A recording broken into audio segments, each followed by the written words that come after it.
जम्मा 2 दिन बाँकी रहेको छ छुटलाई है। यो वर्षकै आईटीको इन्ट्रान्सको फर्म लास्ट रहेको छ। यो डबल दस्तुरमा डबल एप्लिकेसन फी रहेको छ 3700 फर बीआईटी, 3900 फर सीएसआईटी है। हेर्न सक्नुहुन्छ इन्ट्रान्सको डेट पनि आइसकेको छ। तपाईहरुले चाहिँ आईटीको इन्ट्रान्स फर्म भर्नुभयो कि भर्नु भएन, जम्मा 2 दिन बाँकी छ है। सीएसआईटी कोस कि बीआईटी कोस हजुरहरुले जम्मा 2 दिन बाँकी रहेको छ। आजको कुरा गर्ने हो भने जम्मा 2 दिन बाँकी रहेको छ। यसरी चाहिँ आएर इन्ट्रान्समा आईओएसटीको इन्ट्रान्स कलमा आएर तपाईले सीएसआईटीमा एप्लाई गर्नुभयो भने यसरी 2 दिन देखाएको छ भने बीआईटीमा गयो भने पनि 2 दिन समथिङ आवर्स देखाएको हुन्छ है। 3 दिन देखाएको छ हेर्न सक्नुहुन्छ स्क्रिनमा। अनि सीएसआईटीमा यसरी क्लिक गरेर तपाईहरुको एडमिट कार्ड पनि बिस्तारै आउँछ है। यहाँ अब इन्ट्रान्स डेटको विकमा चाहिँ एडमिट कार्ड आउने गर्छ है त। यो चाहिँ तपाईहरुलाई इन्ट्रान्सको लागि फोकस भएर मैले यो भिडियो बनाएको हो। स्क्रिनमा हेर्न सक्नुहुन्छ। तपाईहरुले यसरी चाहिँ आफ्नो नेपालीमा जन्ममिति राखेर त्यसरी त्यसलाई चाहिँ उतापट्टि क्लिक गर्ने हो भने अटोमेटिक तपाईको यो कन्भर्जन भइहाल्छ। यसरी हेर्न सक्नुहुन्छ। यो पनि म तपाईहरुलाई सिकाइहाले। त्यसरी चाहिँ तपाईले एडमिट कार्ड प्रिन्ट गर्ने, स्ट्याटस चेक गर्ने, भेरिफाइड भयो कि पेन्डिङमा छ त्यो हेर्न सक्नुहुन्छ। र रेजिस्ट्रेसनमा क्लिक गर्नुभयो भने यसरी मजाले यो इन्स्ट्रक्सन्सहरु पढ्नु होला। राम्रोसँग हाइलाइट गरिएको, कति राम्रोसँग बनाइएको छ यहाँ हेर्न सक्नुहुन्छ।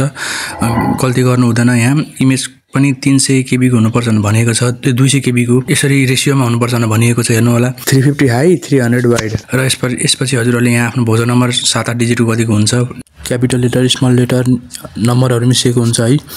त्यो चाहिँ राख्नु होला। डेट अफ बर्थ राख्ने, आफ्नो मोबाइल नम्बर राख्ने, जुनबाट तपाईले रेजिस्ट्रेसन गर्नुभयो, इमेल राख्ने। त्यसपछि चाहिँ पैसा तिर्न सक्नुहुन्छ, अनलाइन पेमेन्ट गर्न सक्नुहुन्छ। यसरी यहाँ डबल दस्तुरमा देखाइएको छ है। यसरी तपाईलाई मैले देखाए क्विक अपडेट गराउन खोजेको इन्ट्रान्सको लागि है। धेरै दिन छैन, धेरै टाइम छैन, डेडलाइन आइसकेको छ, नजिक छ। अब इन्ट्रान्स आउन लागिसक्यो। तपाईलाई भनिसके मैले, नोटिस पनि देखाइसके, रुटिन पनि देखाइसके है। तपाईहरुले पेमेन्ट अनलाइन पेमेन्ट गरिसक्नु भयो भने यहाँ रेजिस्ट्रेसनमा क्लिक गर्नुभयो भने इन्स्ट्रक्सन राम्रोसँग पढ्नु होला र सजिलैसँग नेक्स्ट गर्दै अगाडि बढ्नु होला। यो कलरफुल हाइलाइट गरिएकोलाई चाहिँ ध्यान दिएर हेर्नु होला।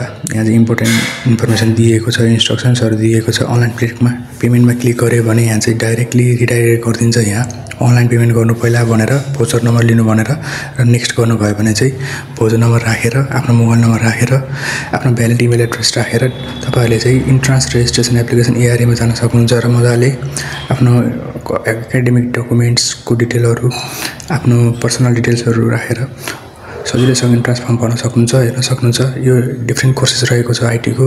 यिनीहरु बीचमा डिफरेन्स पनि तपाईहरुलाई यहाँ देखाउन चाहे मैले। यति हेरिसकेपछि हजुरहरुलाई आईटीको स्कोप के रहेको छ, सरकारको तर्फबाट हाम्रो लोकसेवामा नाम निकाल्न सक्यो भने 2 लाखसम्म स्यालेरी हुने यो नयाँ अपडेट पनि 2022-23 सालको लागि सरकारले बनाएको यो आयोजनाको यो नोटिस पनि देखाउन चाहे हजुरहरुलाई। नेपालमा आईटीको स्कोप यति भएपछि हजुरहरुलाई धेरै नै हेल्प भयो होला। Thank you for watching.